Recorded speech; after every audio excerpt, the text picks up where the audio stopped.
गीता अध्याय 2 के 40वें श्लोक का कुछ भाग रह गया था।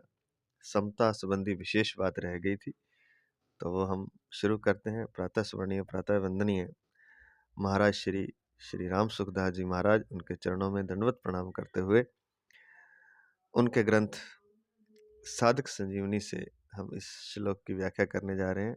श्लोक एक बार फिर गायन कर लेते हैं। नेहाभिक्रम नाशोस्ति प्रत्यवायो न विद्यते स्वल्पं पयस्य धर्मस्य त्रायते महतो भयात्। तो इसका अर्थ ये था कि मनुष्य लोक में इस समबुद्धि रूप धर्म के आरंभ का नाश नहीं होता तथा इसके अनुष्ठान का उल्टा फल भी नहीं होता, और इसका थोड़ा सा भी अनुष्ठान जन्म मरण रूप महान भय से रक्षा कर लेता है। समता संबंधी विशेष बात। लोगों के भीतर प्राय यह बात बैठी हुई है कि मन लगने से ही भजन स्मरण होता है।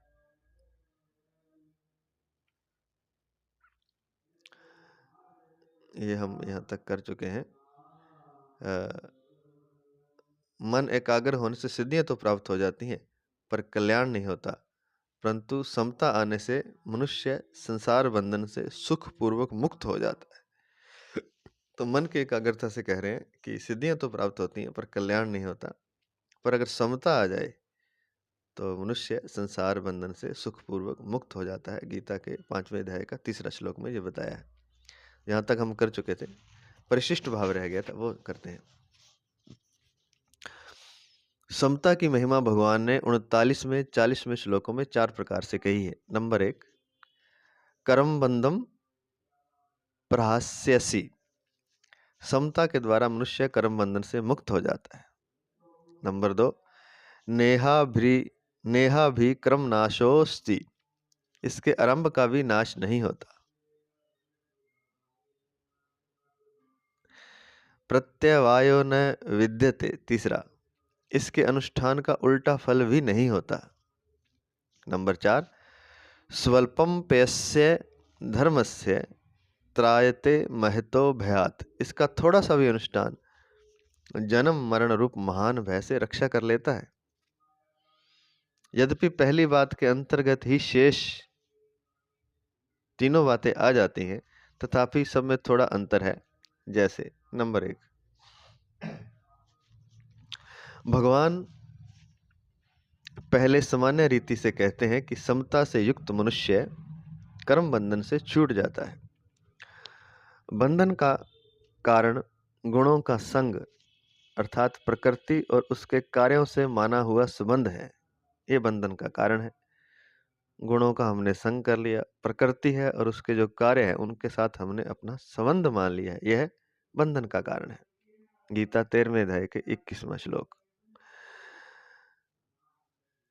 समता आने से प्रकृति और उसके कार्य से संबंध नहीं रहता, अतः मनुष्य कर्म बंधन से छूट जाता है। जैसे संसार में अनेक शुभ अशुभ कर्म होते रहते हैं, पर वे कर्म हमें बांधते नहीं, क्योंकि उन कर्मों से हमारा कोई संबंध ही नहीं होता। ऐसे ही समता युक्त मनुष्य का इस शरीर से होने वाले कर्मों से भी कोई संबंध नहीं रहता। तो यह पहले भी कह चुके हैं। जैसे संसार में बहुत से कार्य होते हैं, शुभ अशुभ, पर उसका कोई कर्म बंधन नहीं लगता, बंधता। हम पर उसका कोई कर्म बंधन बंधता नहीं है। कर्म बंध हम उसके किसी कर्म बंध में हम बंधते नहीं है, क्योंकि हमारा उससे कोई संबंध ही नहीं है। ऐसे ही जो समता जो कुछ मनुष्य हो जाता है, उसके अपने शरीर से होने वाले कर्मों से भी उसका संबंध नहीं रहता। बहुत ही श्रेष्ठ बात है जी। इसलिए उसको कर्म बंध का फल भुगतना नहीं पड़ता, क्योंकि वह अपने शरीर और शरीर को अलग देख लेता है और शरीर से होने वाले कर्मों को भी ऐसे देखता है कि जैसे दूसरे व्यक्ति के द्वारा कर्म हो रहे हैं, और वह समता रखता है उन कर्मों के प्रति, तो उसे कर्म बंध नहीं लगता। अगर हम ऐसा कर सकें तो हमें भी कर्म बंधन में फंसना नहीं पड़ेगा। कर्म बंध से मुक्त हो जाएंगे, अर्थात जन्म मरण से भी मुक्त हो जाएंगे। नंबर 2, समता का केवल आरंभ हो जाए, अर्थात समता को प्राप्त करने का उद्देश्य जिज्ञासा हो जाए तो इस आरंभ का कभी नाश नहीं होता। नेहा विक्रम नाशोस्ति, कारण कि अविनाशी का उद्देश्य भी अविनाशी ही होता है, जबकि नाशवान का उद्देश्य भी नाशवान ही होता है। नाशवान का उद्देश्य तो नाश पतन करता है, पर समता का उद्देश्य कल्याण ही करता है। जिज्ञासुरपि योगस्य शब्द ब्रह्माति वर्तते, गीता के 6 अध्याय का 44वां श्लोक। कहते हैं कि अविनाशी के बारे में आपने सोच भी लिया, उसका आरंभ कर दिया, तो भी उसका नाश ही होगा। अविनाशी के बारे में आपने सोच भी लिया, उसका आरंभ भी कर दिया, तो उसका कभी नाश नहीं होता। और नाशवान के बारे में आपने सोच भी लिया, उसका आरंभ भी कर दिया, वो कार्य हो भी जाए तो भी नाश हो जाता है। और अविनाशी का उद्देश्य रख लिया, आपने लक्ष्य बना लिया, वो कार्य ना भी हो तो भी उसका नाश नहीं होता, तो भी वह बीज भूमि में पड़ गया, एक न एक दिन वृक्ष बनेगा। नंबर 3, समता के अनुष्ठान का उल्टा फल नहीं होता। प्रत्यवायो न विद्यते, सकाम भाव से किए जाने वाले कर्मों में अगर मंत्रोच्चारण, अनुष्ठान, विधि आदि की कोई त्रुटि हो जाए तो उल्टा फल हो जाता है। इसमें स्टार लगा के एक नीचे बहुत ही अच्छा उदाहरण दिया हुआ है अंडरलाइन करके। पहले तो ये समझते हैं कि सकाम भाव से जो कर्म किए जाते हैं, कई बार यज्ञ किया जाता है, मंत्रोच्चार किया जाता है, कोई अनुष्ठान किया जाता है, अगर मंत्र उच्चारण में कोई त्रुटि रह जाए, मंत्र की मात्रा इधर से उधर हो जाए, तो जो फल मिलना था वो तो मिलेगा ही नहीं, उससे उल्टा फल मिल सकता है। उसका उदाहरण भी सुनेंगे। अनुष्ठान भी ऐसा ही होता है कि आपने कुछ दिन का एक अनुष्ठान किया, उसे मंत्र आदि, यज्ञ आदि जो भी है, तो अगर उसमें कुछ त्रुटि रह गई हल्की सी भी, तो उसका फल उल्टा प्राप्त हो जाता है। लेकिन समता का यहाँ कहते हैं कि समता के अनुष्ठान का उल्टा फल नहीं होता। तो मंत्र का अनुष्ठान का उल्टा फल कैसे होता है, एक उदाहरण यहाँ स्टार लगा के दिया है। ऐसी कथा आती है कि त्वष्टा ने इंद्र का वध करने वाले पुत्र की इच्छा से एक यज्ञ किया। उस यज्ञ में त्वष्टा एक ऋषि का नाम है, व्यक्ति का नाम है, शायद राजा का नाम है। उस यज्ञ में ऋषियों ने इंद्र शत्रुम विभर्द स्व इस मंत्र के साथ हवन किया। अब ये मंत्र था, क्या था? इंद्र शत्रुम विभर्द स्व, इस मंत्र के साथ हवन किया। इंद्र शत्रु शब्द में यदि षष्ठी तत्पुरुष समास हो जाए तो इसका अर्थ होगा इंद्रस्य शत्रु, अर्थात इंद्र का शत्रु। इंद्र शत्रु शब्द में यदि षष्ठी तत्पुरुष समास हो जाए तो इसका अर्थ होगा इंद्रस्य शत्रु, इंद्र का शत्रु। और यदि बहुव्रीहि समास हो जाए तो इसका अर्थ होगा इंद्र शत्रु यस्य, जिसका शत्रु इंद्र है।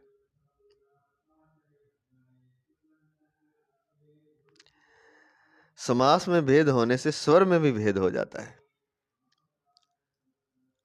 अतः षष्ठी तत्पुरुष समास वाले इंद्र शत्रु शब्द का उच्चारण अंत्योदात्त होगा, अर्थात अंतिम अक्षर त्रू का उच्चारण उदात्त स्वर से होगा। और बहुव्रीहि समास वाले इंद्र शत्रु शब्द का उच्चारण आद्योदात्त होगा, अर्थात प्रथम अक्षर ई का उच्चारण उदात्त स्वर से होगा। ये व्याकरण वालों के लिए है, लेकिन समझना जरूरी है थोड़ा सा। तो इसमें आगे चलते हैं, एक बार फिर देखते हैं। तो कहने का तात्पर्य है कि अगर इंद्र शत्रु शब्द का उच्चारण करना है तो इंद्र शत्रु, त्रू जो है उसका उदास स्वर से होगा। और बहुव्रीहि समास वाले इंद्र शत्रु शब्द का उच्चारण आद्योदात होगा, अर्थात लास्ट में धीरे हो जाएगा। प्रथम ई का उच्चारण करना, ई का उच्चारण उदात स्वर से होगा, इंद्र शत्रु, तो उसको लास्ट में धीरे हो जाएगा। ऋषियों का उद्देश्य तो षष्ठी तत्पुरुष समास वाले इंद्र शत्रु शब्द का अंत्योदात उच्चारण करना था, पर उन्होंने इसका आद्योदात उच्चारण कर दिया। इस प्रकार स्वर भेद हो जाने से मंत्रोच्चारण का फल उल्टा हो गया, जिससे इंद्र ही त्वष्टा के पुत्र जो यज्ञ से निकला वत्रासुर का वध करने वाला हो गया। इसलिए कहा गया है कि मंत्रोहीनः स्वरतो वर्णतो, मंत्रोहीनः स्वरतो वर्णतो वा मिथ्या प्रयुक्तो न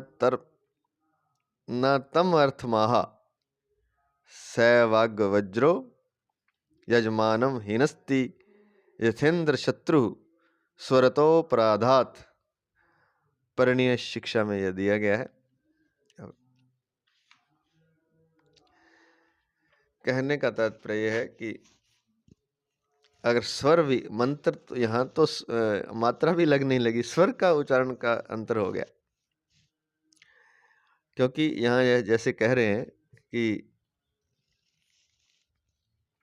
इंद्रस्य शत्रु, तो इसका मतलब हो गया इंद्र का शत्रु, और बहुब्रीहि समास हो तो इसका अर्थ होगा इंद्र शत्रुस्य, जिसका शत्रु इंद्र है। तो उल्टा हो गया ना, तो पैदा तो करना था इंद्र का शत्रु, उसे नष्ट करने के लिए, और हो गया उल्टा, जिसका शत्रु इंद्र है, जो पैदा हुआ उसका शत्रु इंद्र हो गया, वो जीत गया, अर्थात इंद्र वहां जीत गया। तो ये बहुत बार ये कथा आती है। स्वर के उच्चारण से, उच्चारण करने का जो स्वर होता है संस्कृत में, यह एक विज्ञान है। ये भी इसको हाँ, पूरी पढ़ाई करनी पड़ती है इसकी, जैसे MA BA है ऐसे ही शास्त्री आदि होती है। तो उसमें शुरू से लेकर के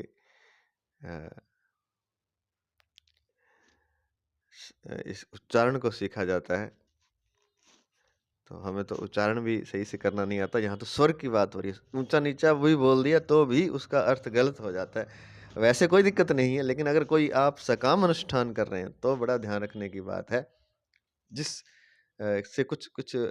अनुष्ठान से, इस यज्ञ से कुछ फल पाना चाहते हैं, उसमें ऐसी गलती हो जाने पर नुकसान हो सकता है। और यह नुकसान भी वैसे तो प्रभु की इच्छा के अधीन होता है, क्योंकि इंद्र को तो नहीं मारा जा सकता था, राक्षस को ही मारना था। तो उन्होंने जानबूझ करके ऋषियों के मुख से इसका उच्चारण, स्वर बदल दिया उच्चारण का। ऐसे ही जैसे कि कुंभकर्ण जब ने वरदान मांगा ब्रह्मा से, तो कहना तो था उन्होंने कि मैं, शायद ऐसा कहा जाता है कि योगेंद्र कुछ कहना चाहते थे, चाहता था कुंभकर्ण, पर नींद के बारे में कुछ मांग लिया, निद्रासन ऐसा कुछ मांग लिया, तो वो नींद मिल गई। क्योंकि वो जागता रहता तो बड़ा नुकसान करता। तो परमात्मा भी चाहते हैं कि कुछ एक तो सोया रहे, एक जागा हुआ, दो राक्षस इकट्ठे हो जाते, रावण और कुंभकर्ण तो भीषण संहार करते। वैसे भी बहुत कष्ट दिया उन्होंने, बहुत संहार किया लोगों का। तो कहने का तात्पर्य है कि परमात्मा भी सकाम जो करते हैं तो उसमें बड़ा ध्यान रखना पड़ता है, वो खुद ही उसका स्वर उल्टा देता है। लेकिन यहाँ पर जो बात चल रही है वो ये चल रही है कि समता के अनुष्ठान का उल्टा फल नहीं होता। वहाँ अगर थोड़ा मंत्र गलत भी हो जाएगा, अगर परमात्मा की प्राप्ति के लिए कोई आप अनुष्ठान कर रहे हैं तो उसमें गलत भी भगवान सही कर देंगे, और सकाम कर रहे हैं तो उसमें सही भी को भी भगवान उच्चारण गलत करवा देते हैं। चलिए, परंतु जितनी समता अनुष्ठान में जीवन में आ गई, उससे अगर व्यवहार आदि की कोई भूल हो जाए, सावधानी में कोई कमी रह जाए, तो उसका उल्टा फल अर्थात बंधन नहीं होता। यह कह रहे हैं महाराज जी।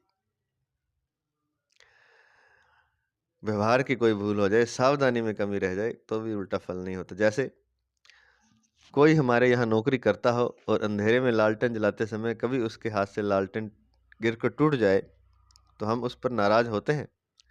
परंतु उस समय जो हमारा मित्र हो, जो हमारे से कभी कुछ चाहता नहीं, नौकर से अंधेरे में लालटेन जलाते समय कभी उसके हाथ से लालटेन गिरकर टूट जाए तो हम उस पर नाराज होते हैं। परंतु उस समय जो हमारा मित्र हो, जो हमारे से कभी कुछ चाहता नहीं, उसके हाथ से लालटेन गिरकर टूट जाए तो हम उस पर नाराज नहीं होते। प्रत्युत कहते हैं कि हमारे हाथ से भी तो वस्तु टूट जाती है, तुम्हारे हाथ से टूट गई तो क्या हुआ। कोई बात नहीं। अतः जो सकाम भाव से कर्म करता है, उसके कर्म का तो उल्टा फल हो सकता है, पर जो किसी प्रकार का फल चाहता ही नहीं, उसके अनुष्ठान का उल्टा फल कैसे हो सकता है? नहीं हो सकता। कहने का तात्पर्य ये कि जो परमात्मा को चाहता है, जैसे मित्र होता है, तो उसे पता है कि मित्र से कुछ माँगता नहीं है, ये कुछ चाहता नहीं है, तो उससे कुछ गलती भी हो जाए, तो मित्र मित्र को क्षमा कर देता है। लेकिन नौकर को शायद क्षमा नहीं करता। तो ऐसा ही जो सकाम अनुष्ठान होते हैं, उसमें भूल होने की संभावना रहती है और उसका उल्टा फल भी हो जाता है। लेकिन समता का उल्टा फल नहीं होता, समता के अनुष्ठान का। नंबर 4, समता का थोड़ा सा भी अनुष्ठान हो जाए, थोड़ा सा भी समता का भाव बन जाए, तो वह जन्म मरण रूप महान भय से रक्षा कर लेता है, अर्थात कल्याण कर देता है। जैसे सकाम कर्म फल देकर नष्ट हो जाता है, ऐसे यह थोड़ी सी भी समता फल देकर नष्ट नहीं होती, प्रत्युत इसका उपयोग केवल कल्याण में ही होता है। यज्ञ, दान, तप आदि शुभ कर्म यदि सकाम भाव से किए जाएं, तो उनका नाशवान फल क्या है? फल उनका धन संपत्ति एवं स्वर्ग आदि की प्राप्ति, जो कि नाशवान है, होता है। और यदि निष्काम भाव से किए जाएं, तो उनका अविनाशी फल वो क्या है? मोक्ष होता है। इस प्रकार यज्ञ, दान, तप आदि शुभ कर्मों के तो दो दो फल हो सकते हैं, पर समता का एक ही फल है, कल्याण।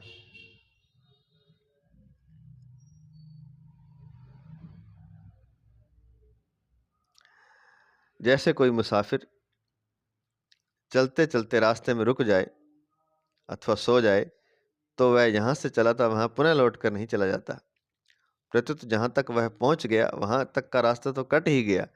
ऐसे ही जितनी समता जीवन में आ गई, उसका नाश कभी नहीं होता।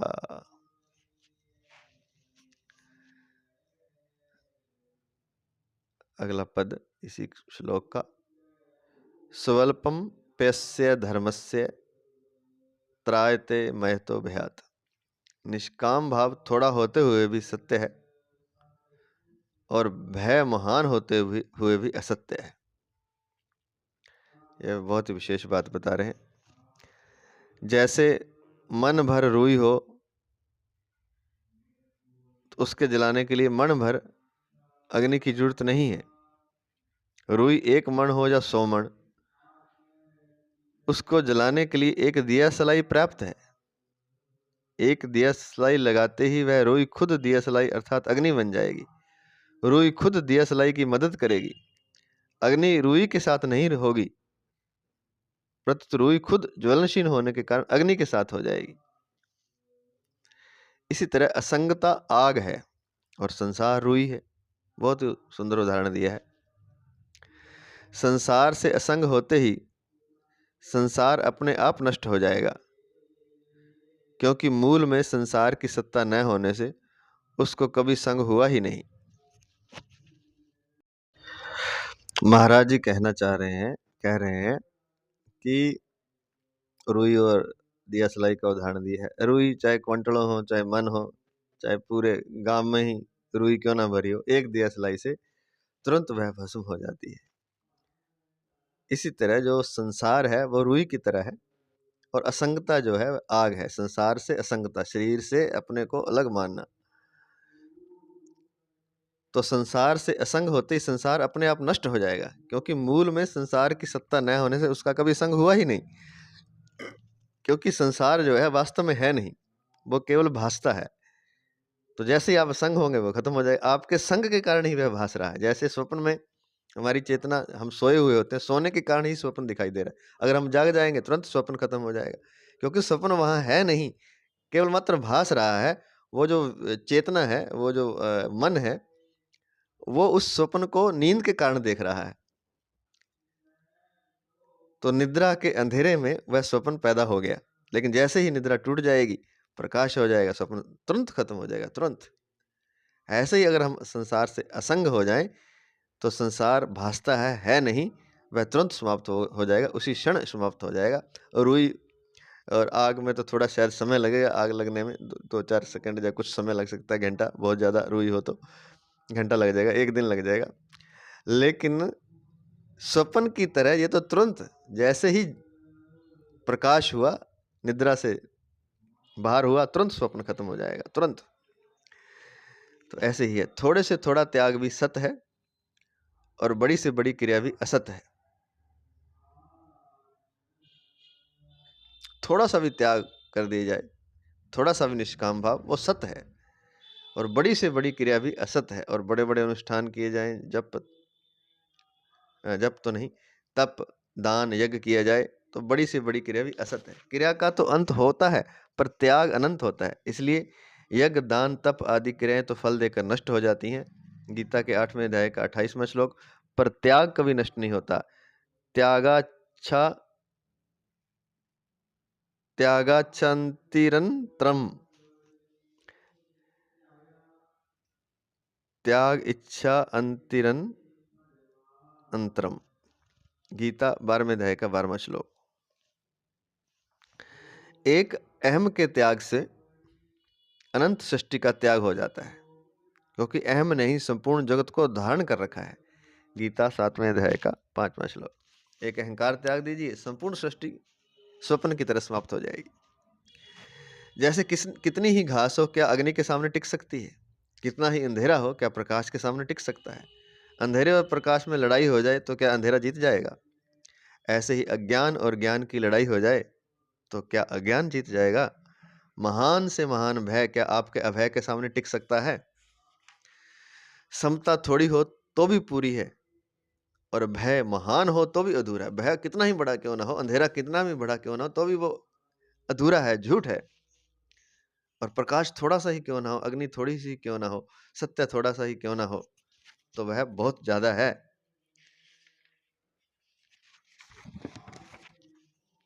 समता थोड़ी सी भी पूरी है और भय महान भी अधूरा है।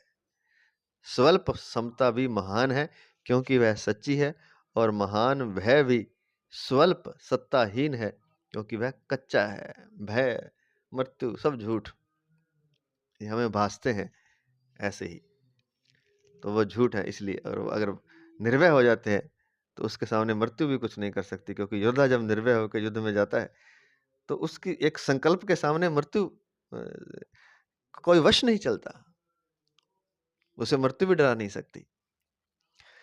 समता को, निष्काम भाव को स्वल्प कहने का क्या तात्पर्य है? निष्काम भाव तो महान है, पर हमारी समझ में, हमारे अनुभव में थोड़ा आने से उसको स्वल्प कह दिया है। वास्तव में समझ थोड़ी हुई, समता थोड़ी नहीं हुई। इधर हमारी दृष्टि कम गई है तो हमारी दृष्टि में कमी है, तत्व में कमी नहीं है। इस तरह हमने असत को ज्यादा आदर दे दिया तो असत महान नहीं हुआ, प्रत्युत हमारा आदर महान हुआ। इसलिए अगर हम सत्य का अधिक आदर करें और तो सत्य महान हो जाएगा, अर्थात उसकी महत्ता का अनुभव हो जाएगा। और असत्य का आदर ना करें तो असत्य स्वल्प हो जाएगा। वास्तव में असत्य महान हो या स्वल्प, उसकी सत्ता है ही नहीं। जो झूठ है, जो असत्य है, झूठ के कभी कहते हैं ना पैर नहीं होते, तो वो चाहे बहुत बड़ा हो झूठ या छोटा हो, उसकी सत्ता ही नहीं है। जब तो वो बड़ा भी हो छोटा भी, दोनों ही स्वल्प ही है, थोड़ा ही है, शुद्र ही है। नास्तो विद्यते भावा, और सत महान हो या स्वल्प, उसकी सत्ता नित्य निरंतर विद्यमान है, क्योंकि वो थोड़ा सा भी है तो सत्य ना, तो बड़े सत्य से वो जुड़ा हुआ है। तो थोड़ा सा भी सत्य तो बहुत बड़ा है, और असत महान हो तो भी छोटा है। सत महान हो या स्वल्प, उसकी सत्ता नित्य निरंतर विद्यमान है। ना भावो विद्यते सता, इसलिए उपनिषदों में परमात्म तत्व को अणु से भी अणु और महान से भी महान कहा गया है। अणोरणीयान महत्व महियान, कठोपनिषद 1-2-20, श्वेता स्वतरम 3-20 में ऐसा लिखा गया है। तो सत्य की तो थोड़ी सी भी महिमा है, क्योंकि वह सच है। थोड़ा सच भी बहुत बड़ा सच है, सत्य है। और झूठ बहुत बड़ा हो, स्वप्न कितना ही बड़ा हो, झूठ कितना भी बड़ा कोई कह दे, लेकिन है तो झूठ, चाहे थोड़ा कह जाए, बड़ा वो झूठ है, असत्य है, उसकी महिमा है ही नहीं। तो फिल्म चाहे आप पर्दे पर देखें, चाहे फ़ोन में देखें, चाहे टीवी में देखें, चाहे उसकी स्क्रीन बहुत बड़ी हो, लेकिन वो सारा झूठ है। वो उसी क्षण खत्म हो जाएगा जैसे ही आप बंद करेंगे प्रोजेक्टर को, स्विच को ऑफ करेंगे, तुरंत, चाहे वो कितनी ही बड़ी फ़िल्म चल रही हो, कहानी चल रही हो, तुरंत समाप्त हो जाएगी, क्योंकि वो छोटा भी झूठ है, बड़ा भी झूठ है। और सत्य जो रहता है वो स्विच की तरह है, वो थोड़ा-सा भी बहुत बड़ा है, क्योंकि उसी से सार सब कुछ बंद हो जाए। इसलिए असंगता जो है, शरीर और शरीरी का जो भेद है, अगर वो हम विवेकपूर्ण समझ लें और संसार से असंग हो जाएँ, तो संसार तुरंत समाप्त हो जाता है। अहंकार को अपने संसार से अहंकार को समाप्त कर लें, तो भी अ, संसार समाप्त हो जाता है। ऐसा महाराज जी इसमें कह रहे हैं। अगला श्लोक, श्लोक नंबर 41। संबंध इस श्लोक का 39वें श्लोक में भगवान ने जिस समबुद्धि को योग में सुनने के लिए कहा था, उसी समबुद्धि को प्राप्त करने का साधन आगे के श्लोक में बताते हैं।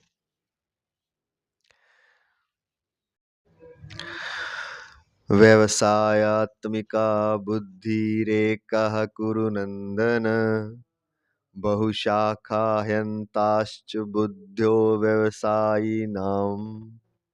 41वां श्लोक। हे कुरुनंदन, इस समबुद्धि की प्राप्ति के विषय में निश्चय वाली बुद्धि एक ही होती है। जिनका एक निश्चय नहीं है, ऐसे मनुष्यों की बुद्धियां अनंत और बहुत शाखाओं वाली ही होती हैं। व्याख्या इस प्रकार है। व्यवसायात्मिका बुद्धि रेखा कुरुनंदन, कर्मयोगी साधक का ध्येय लक्ष्य जिस समता को प्राप्त करना रहता है, वह समता परमात्मा का स्वरूप है। उस परमात्मा स्वरूप समता की प्राप्ति के लिए अंतःकरण की समता साधन है। अंतःकरण की समता में संसार का राग बाधक है। उस राग को हटाने का अथवा परमात्मा तत्व को प्राप्त करने का जो एक निश्चय है, उसका नाम है व्यवसायात्मिका बुद्धि। व्यवसायात्मिका बुद्धि एक क्यों होती है? कारण कि इसमें सांसारिक वस्तु पदार्थ आदि की कामना का त्याग होता है। यह त्याग एक ही होता है, चाहे धन की कामना का त्याग करें, चाहे मान बढ़ाई की कामना का त्याग करें, परंतु ग्रहण करने में अनेक चीजें होती हैं, लेकिन होती हैं क्योंकि एक एक चीज अनेक तरह की होती है। जैसे एक ही मिठाई अनेक तरह की होती है, अतः इन चीजों की कामनाएं भी अनेक अनंत होती हैं। गीता में कर्म योग प्रस्तुत श्लोक में और भक्ति योग 9वें अध्याय का 30वां श्लोक में के प्रकरण में तो व्यवसायत्मिका बुद्धि का वर्णन आया है, पर ज्ञान योग के प्रकरण में व्यवसायत्मिका बुद्धि का वर्णन नहीं आया। इसका कारण यह है कि ज्ञान योग में पहले स्वरूप का बोध होता है, फिर उसके परिणाम स्वरूप बुद्धि स्वतः निश्चय वाली हो जाती है। और कर्म योग तथा भक्ति योग में पहले बुद्धि का एक निश्चय होता है, फिर स्वरूप का बोध होता है। अतः ज्ञान योग में ज्ञान की मुख्यता है और कर्म योग तथा भक्ति योग में एक निश्चय की मुख्यता है। इसको थोड़ा सा समझ लेते हैं। जो कर्म करते हुए परमात्मा को पाना चाहता है, उसे कहते हैं कर्म योगी साधक। जो कर्म को योग बना लेता है, तो कर्म योगी साधक का ध्येय लक्ष्य जो है, जिस समता को प्राप्त करना रहता है, वह समता परमात्मा का स्वरूप है। जिस समता की बात कर रहे हैं, लाभ हानि, यश अपयश आदि, सुख दुख आदि में सम रहना, वो जो समता है वह परमात्मा का स्वरूप है। परमात्मा सम है। उस परमात्मा स्वरूप समता की प्राप्ति के लिए अंतःकरण की समता साधन है। और वो तो परमात्मा तो सम है, लेकिन उसको पाने के लिए, उसकी प्राप्ति के लिए पहले अपने अंतःकरण में एक समता पैदा करनी पड़ती है, जो कि साधन की तरह है। और साध्य क्या है? परमात्मा स्वरूप।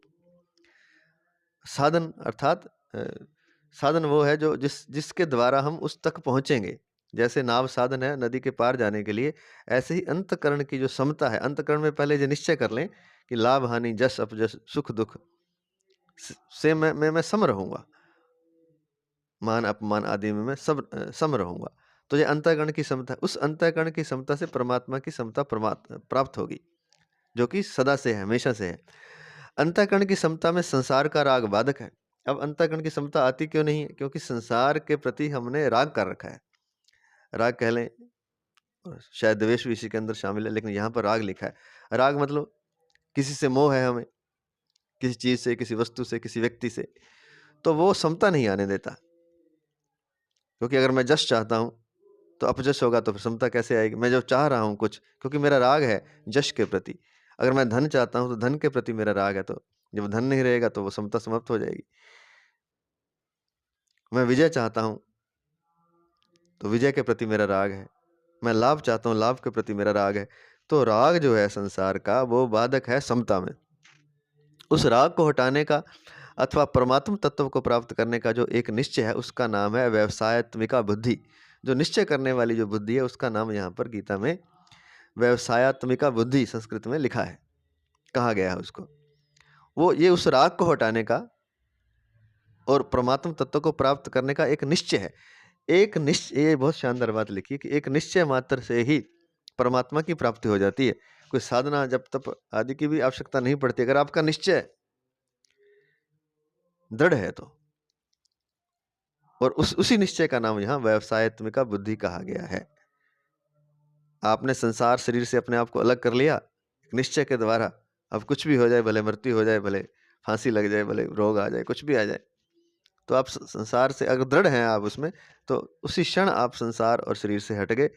और इसी व्यवसायत्मिका बुद्धि के कारण आपका राग हट गया, और राग हटने से आपको परमात्मा तत्व प्राप्त हो जाएगा।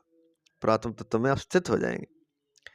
अब यहाँ लिखते हैं कि व्यवसायत्मिका बुद्धि एक क्यों होती है? क्योंकि पीछे श्लोक में लिखा है कि निश्चय बुद्धि एक ही होती है, निश्चय वाली, और जिसका निश्चय एक नहीं है, ऐसे मनुष्यों की बुद्धियां अनंत होती हैं, बहुशाखा वाली होती हैं।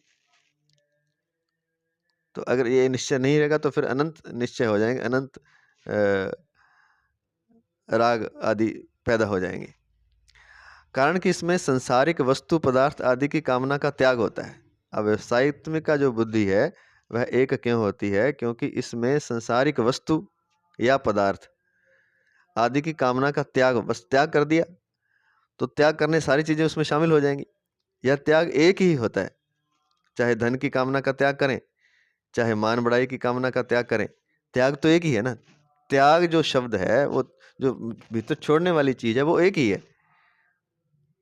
वो धन की कामना का त्याग करेगा तो भी वो त्याग कर रहा है, और मान बढ़ाई का त्याग करेगा तो भी वो त्याग है। तो दोनों त्यागों में है तो त्याग ही, मतलब दूसरी चीज को छोड़ दिया हमने, चाहे धन है, चाहे मान बढ़ाई है, चाहे लाभ हानि, चाहे शब्द जो भी है, उसका हमने त्याग कर दिया। तो त्याग हमेशा एक होता है, परंतु ग्रहण करने में अनेक चीजें होती हैं।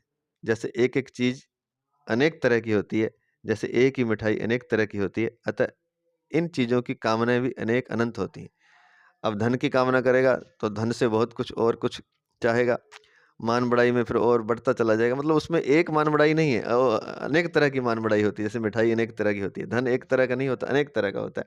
मकान चाहिए, कार चाहिए, भी धन है, बहुत कुछ उसके अंदर आ जाएगा। सोना चाहिए, स्वर्ण चाहिए।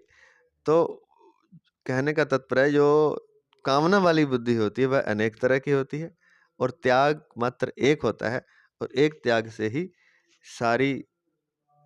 सारा सिस्टम कह सकते हैं कि सेट हो जाता है, परमात्म तत्व की प्राप्ति हो जाती है केवल मात्र एक त्याग से। उसको यहाँ व्यवसायत्मिका बुद्धि कहा गया है, जो एक निश्चय वाली बुद्धि है। अब आगे दूसरी बात लिखते हैं महाराज जी।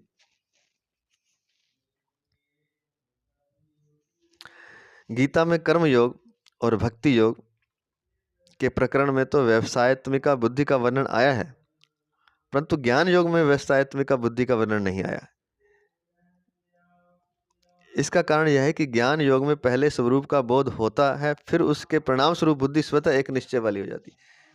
अब इसमें थोड़ी सी बारीक बात है कि निश्चय वाली बुद्धि की कब जरूरत पड़ती है। निश्चय वाली बुद्धि की जरूरत पड़ती है एक तो भक्ति योग में, एक कर्म योग में, ज्ञान योग में नहीं पड़ती। इसलिए ज्ञान योग में व्यवसायत्मिका बुद्धि का शब्द गीता में नहीं लिखा गया है, ज्ञान योग वाले प्रसंगों में।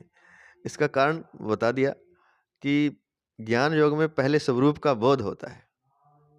पहले वो प्रयत्न द्वारा, योग साधना द्वारा, जप तप आदि द्वारा वो अपने स्वरूप में स्थित हो जाए, और जब वो स्थित हो जाता है तब उसकी बुद्धि एक निश्चय वाली हो जाती है।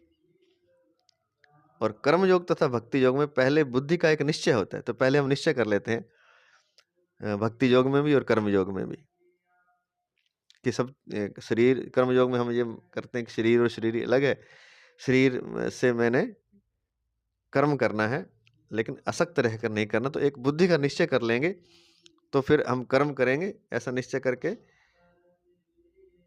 तो निश्चय पहले करना पड़ेगा। ऐसे ही भक्ति योग में होता है कि परमात्मा मेरे हैं, मैं परमात्मा का हूँ, और फिर वो भक्ति शुरू हो जाती है।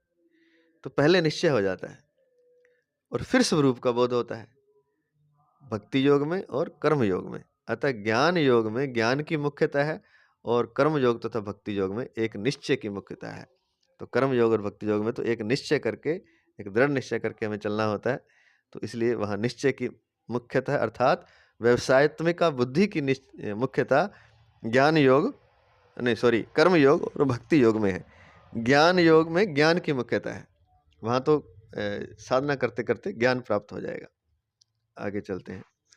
बहुशाखा हयन्ताश्च बुद्ध्यो व्यवसायी नाम। अव्यवसायी वे होते हैं जिनके भीतर सकाम भाव होता है, जो भोग और संग्रह में आसक्त होते हैं, वो अव्यवसायी हैं।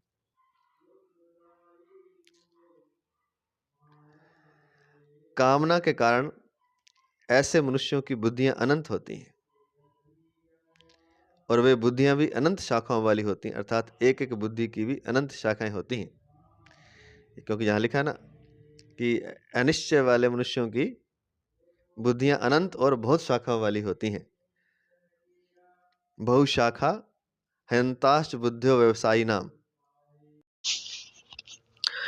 तो अव्यवसायी वे होते हैं जिनके भीतर सकाम भाव होता है, अर्थात उनके भीतर कोई कामनाएं होती है, जो भोग और संग्रह में आसक्त रहते हैं। उनको भोग चाहिए संसार के, और वो इकट्ठा करते रहते हैं संसार के भोग और धन आदि सब कुछ इकट्ठा करते रहते हैं। कामना के कारण ऐसे मनुष्यों की बुद्धियां अनंत होती हैं, क्योंकि उनमें कामना है तो उनकी बुद्धि फिर अनंत हो जाती है, एक नहीं रहती वो। और वे बुद्धियां भी अनंत शाखाओं वाली होती हैं। बुद्धियां भी अनंत होती हैं और एक बुद्धि अनंत शाखाओं वाली होती है, अर्थात एक एक बुद्धि की भी अनंत शाखाएं होती हैं। तो यह बहुत बड़ा एक उसकी कामना बहुत बढ़ जाती है और संसार में बहुत ज़्यादा आसक्त हो जाता है। एक तरह से वो विक्षिप्तता की तरह उसकी बुद्धि हो जाती है। उसको जहाँ अव्यवसायी कहा गया है, अव्यवसायी बुद्धि। जैसे पुत्र प्राप्ति करनी है, यह एक बुद्धि हुई, और पुत्र प्राप्ति के लिए किसी औषध का सेवन करें, के लिए किसी औषध का सेवन करें, किसी मंत्र का जप करें, कोई अनुष्ठान करें, किसी संत का आशीर्वाद लें, आदि उपाय उस बुद्धि की अनंत शाखाएं हुई। ऐसे ही धन प्राप्ति करनी है, यह एक बुद्धि हुई, और धन प्राप्ति के लिए व्यापार करें, नौकरी करें, चोरी करें, डाका डालें, धोखा दे, ठगाई करें, आदि उस बुद्धि की अनंत शाखाएं हुई। ऐसे मनुष्यों की बुद्धि में परमात्मा प्राप्ति का निश्चय नहीं होता। तो यहाँ तक ये समझने की बात है इसमें थोड़ी सी। एक तो है व्यवसायित्मिका बुद्धि जो कि निश्चय वाली है, एक है अव्यवसायित नाम बुद्धि जो कि निश्चय वाली नहीं है। जैसे इसको समझ सकते हैं, अव्यवसाय, जिसके पास कोई व्यवसाय नहीं है, कोई काम नहीं है, तो उसका मन इधर उधर भागता रहेगा। जिसके पास एक काम है तो वो अपने व्यवसाय है तो वो अपने व्यवसाय में लगा रहेगा। उसी से शायद ये शब्द है, ऐसा मेरा सोचना है, हो सकता है ये गलती होगा, लेकिन ऐसा समझ सकते हैं समझने के लिए कि अव्यवसायी है, जिसके पास कोई काम नहीं है, उसका मन अनेक तरह से अनेक दिशाओं में भागता है। तो ऐसे ही जो अव्यवसायी है बुद्धि जिसकी, अर्थात उसके पास एक एक दृढ़ निश्चय नहीं, एक काम नहीं है, उसके भीतर सकाम भाव है, अनेक काम है उसके भीतर। वो भोग चाहता है हर तरह के, और भोगों में संग्रह में उसकी आसक्ति है। तो कामना इतनी ज्यादा है उसके अंदर, अव्यवसायी जिसकी बुद्धि है, तो अनंत कामना होने के कारण उसकी बुद्धि को अव्यवसायी बुद्धि कहा गया है। अर्थात वो कंट्रोल में नहीं है, नियंत्रण में नहीं है। वो उसके घोड़े जो मन के हैं वो चारों दिशाओं में दौड़ रहे हैं। एक तरह से विक्षिप्त की हालत कह सकते हैं उसको, जो कि आम मनुष्य की होती है। तो कामना के कारण ऐसे मनुष्यों की बुद्धियां अनंत होती हैं। तो वो अनंत हो जाएगी बुद्धि, क्योंकि कामना है, ये भी चाहिए, ये भी चाहिए, ये भी चाहिए, ये भी चाहिए। और वे बुद्धियां भी अनंत शाखाओं वाली होती हैं। फिर जो चाहिए उसमें आगे अनेक शाखाएं होती हैं। पहले तो अनेक कामनाओं के कारण बुद्धियां अनेक हो जाएंगी, और फिर वे एक एक बुद्धि भी अनेक शाखाओं वाली होती है। जैसे कि यहाँ बताया कि एक एक बुद्धि है कि पुत्र प्राप्त करना है, एक बुद्धि है धन प्राप्त करना है। तो एक बुद्धि है काम भोग करना है, मान लीजिए। तो जो कह रही है कि धन प्राप्त करना है, तो वो धन कैसे प्राप्त करना है, उसकी अनेक शाखाएँ होगी। जैसे यहाँ लिखा है व्यापार करें, नौकरी करें, चोरी करें, डाका डालें, धोखा दें, ठगी मारें। तो ये धन वाली बात होगी। पुत्र प्राप्ति करनी है, तो पुत्र प्राप्ति की एक बुद्धि हुई, इसकी अनेक शाखाएँ होंगी। औषधि का सेवन करें, मंत्र का जप करें, अनुष्ठान करें, किसी संत से आशीर्वाद लें। तो कहने का तात्पर्य है कि ऐसे मनुष्यों में की बुद्धि में परमात्मा प्राप्ति का निश्चय नहीं होता, क्योंकि उसकी बुद्धि बँटी हुई है, अव्यवसायी है। वो जो खाली बैठा, जैसे मन जिसके पास कोई व्यवसाय नहीं होता, जिसका मन जो है खाली बैठा हुआ इधर-उधर दौड़ता है, ऐसे ही अव्यवसायित्मिका बुद्धि की की अनेक बुद्धियाँ होती हैं, और उस बुद्धि की अनेक शाखाएँ होती हैं। अर्थात उसका मन बहुत बँटा हुआ होता है और बहुत दिशाओं में गति कर रहा होता है, इसलिए उस बुद्धि के अंदर परमात्मा प्राप्ति का निश्चय नहीं होता। तो इसको हम संसार में भी देखते हैं। जो संसार में ज़्यादा रचा-पचा है, संसार के भोग संग्रह जिसको ज़्यादा चाहिए, संसार की जो कामनाएँ पूर्ण करना चाहता है, वो परमात्मा प्राप्ति की तरफ उसका ध्यान नहीं होता, क्योंकि उसकी बुद्धि पहले ही इतनी बँट चुकी है। परमात्मा प्राप्ति परमात्मा प्राप्ति की तरफ वही बुद्धि चल सकती है, जिसकी बुद्धि संसार की तरफ से थोड़ी हटी हुई हो और एकाग्र हो, इकट्ठी हो, जुड़ी हुई हो। तो वो जो उस बुद्धि का नाम है व्यवसायत्मिका, निश्चय वाली जो बुद्धि है, वही परमात्मा की तरफ गति कर सकती है। नहीं तो परमात्मा की तरफ उसके विचार ही नहीं आता, क्योंकि उसकी बुद्धि संसार में इतनी ज़्यादा बँटी हुई है, इतनी शाखाओं में और फिर उपशाखाओं में। तो ऐसा जो संसार में रचा-पचा व्यक्ति है, उसको परमात्मा का विचार नहीं आता। यही लिखा है कि ऐसे मनुष्यों की बुद्धि में परमात्मा प्राप्ति का निश्चय नहीं होता। निश्चय किसमें होता है? जिसकी बुद्धि कह सकते हैं, एक तरह से कहें कि एकाग्र हो गई है, एक दिशा में लगी हुई है, संसार की तरफ उलझी हुई नहीं है। उसकी बुद्धि जो मुक्त बुद्धि है, वो जो निश्चित वाली बुद्धि है, एकाग्र बुद्धि है, वही परमात्मा की तरफ लगती है। परिशिष्ट भाव 2 लाइनों में दिया है अंत में। वास्तविक उद्देश्य एक ही होता है। जब तक मनुष्य का एक उद्देश्य नहीं होता, तब तक उसके अनंत उद्देश्य होते हैं, और एक-एक उद्देश्य की अनेक शाखाएँ होती हैं। उसकी अनंत कामनाएँ होती हैं, और एक-एक कामना की पूर्ति के लिए उपाय भी अनेक होते हैं। तो सार बात ये है कि अगर सच्चा जो उद्देश्य होता है, जो वास्तविक उद्देश्य होता है, वह केवल एक ही होता है, वो होता है परमात्मा का। अगर यह उद्देश्य नहीं है, वास्तविक उद्देश्य हमारे पास नहीं है, तो हम झूठे उद्देश्य पैदा कर लेते हैं, और वो झूठे उद्देश्य अनंत होते हैं। जब तक मनुष्य का एक उद्देश्य नहीं होता, तब तक उसके अनंत उद्देश्य होते हैं, क्योंकि सच्चा उद्देश्य उसके पास है नहीं। तो फिर झूठे जो उद्देश्य हैं, सच्चा उद्देश्य तो एक है, झूठे उद्देश्य अनेक हैं, और एक-एक उद्देश्य की फिर अनेक शाखाएँ होती हैं।